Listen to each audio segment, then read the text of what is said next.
Hello guys, welcome to Suman talks. అయితే అల్లు అర్జున్, రామ్ చరణ్, తారక్ గారు వీళ్ళ ముగ్గురిని కలిపి మన త్రివిక్రమ్ గురూజీ అయితే సరిగ్గా ఆడుకుంటున్నాడని చెప్పాలి. ఏం జరిగింది అంటే విషయంలోకి వెళ్దాం. ఫస్ట్ ఇదంతా మొదలైంది ఒక 2-3 సంవత్సరాల క్రితం. పుష్ప ఇంకా పార్ట్ 1 రిలీజ్ రెడీగా ఉంది. అప్పుడైతే అనౌన్స్ చేశారు ఏమని, అల్లు అర్జున్ త్రివిక్రమ్ కాంబినేషన్లో ఒక సినిమా వస్తుంది. సో దానికోసం అయితే అన్ని రకాల ఏర్పాట్లు జరిగినాయి అని చెప్పి.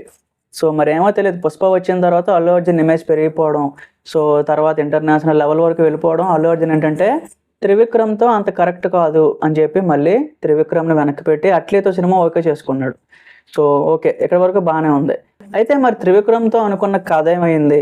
సో మరి అక్కడ ఎక్కడికి వెళ్ళింది? త్రివిక్రమ్ ఏం చేశాడంటే అదే కాన్సెప్ట్ని అలా తీసుకొచ్చి చరణ్ గారు చెప్పాడు అనమాట. చరణ్ గారు కూడా ఓకే అన్నట్టు, ఓకే ప్రజెంట్ పుష్పతో సినిమా అవుతుంది, సుకుమార్ ఇంకొంచెం టైం కావాలంటున్నాడు, ఈ గ్యాప్లో చేసేద్దాం అని ప్లాన్ వేసుకున్నారు. ఓకే, అలా అంతా అయింది.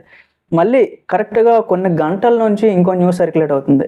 ఈవెన్ ఇది అఫీషియల్ అని కూడా నేను చెప్పగలను, ఎందుకంటే ప్రొడ్యూసర్ నాగవంశీయే డైరెక్ట్గా ట్వీట్ అయితే వేశాడు. ఏంటి అంటే, కుమారస్వామి, సో ఆ దేవుడు, దాని తాలూకు బయోపిక్, ఆ దేవుడి యొక్క స్టోరీ అంతా కూడా మనకైతే మైథలాజికల్ ఫిలింగా కన్వర్ట్ చేయడానికి త్రివిక్రమ్ అన్ని రకాలుగా రెడీ చేసుకున్నాడు. తారక్ గారు అయితే ఇందులో హీరో అనమాట.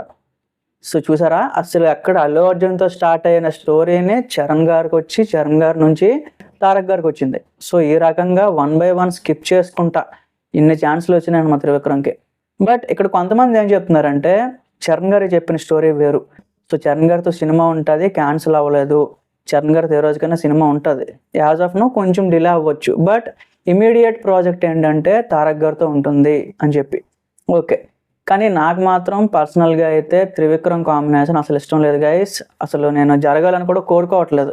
అందుకే నేను అగైన్, ఒకవేళ ఈ కాంబినేషన్ కానీ క్యాన్సిల్ అయిపోతే maybe I'm the most happiest person.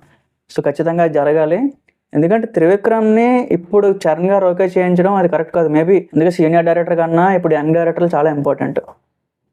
ఒక నాగశ్విన్, బుచ్చిబాబు సానా, సుజీత్, సందీప్ రెడ్డి వంగ, ఇలాగా ఒక న్యూ ఏజ్ డైరెక్టర్స్తో సినిమా తీస్తేనే ఇప్పుడున్న జనరేషన్ తగ్గట్టు, ఇప్పుడున్న ప్రజెంట్ కావాల్సిన స్టోరీలు రాయగలుగుతారు అనమాట. సీనియర్ డైరెక్టర్లు రాయలేరా అంటే రాస్తారు, బట్ ఆ మేకింగ్ స్టైల్ అనేది ఇంకా స్టిల్ వాళ్ళ పాతదే ఉందన్నమాట. అయితే ప్రజెంట్ అయితే ఈ రకంగా అయితే కాంబినేషన్లు అటు ఇటు షిఫ్ట్ అవుతున్నాయి. బట్ మళ్ళీ ఇప్పుడు తారక్ గారితో ఫిక్స్ అయింది, రేపు పొద్దున్న ఇంకెవరితోనైనా మళ్ళీ ఫిక్స్ అవ్వచ్చు, ఇంకెవరితోనైనా వాళ్ళు వచ్చి ఏదైనా జరగచ్చు. సో ప్రజెంట్ హాలీవుడ్ పరిస్థితి కూడా అలానే ఉంది. ఒక ఫిలిం ఎవరితో పడుతుంది ఏంటి ఎవరికి ఒక అగైన్ క్లారిటీ లేదనమాట. ఏ రోజు పడితే ఆ రోజే అనౌన్స్మెంట్లు వచ్చేస్తున్నాయి, కాంబినేషన్ ఫిక్స్ అయిపోతున్నాయి, సడన్గా జరిగిపోతున్నాయి అంతా కూడా.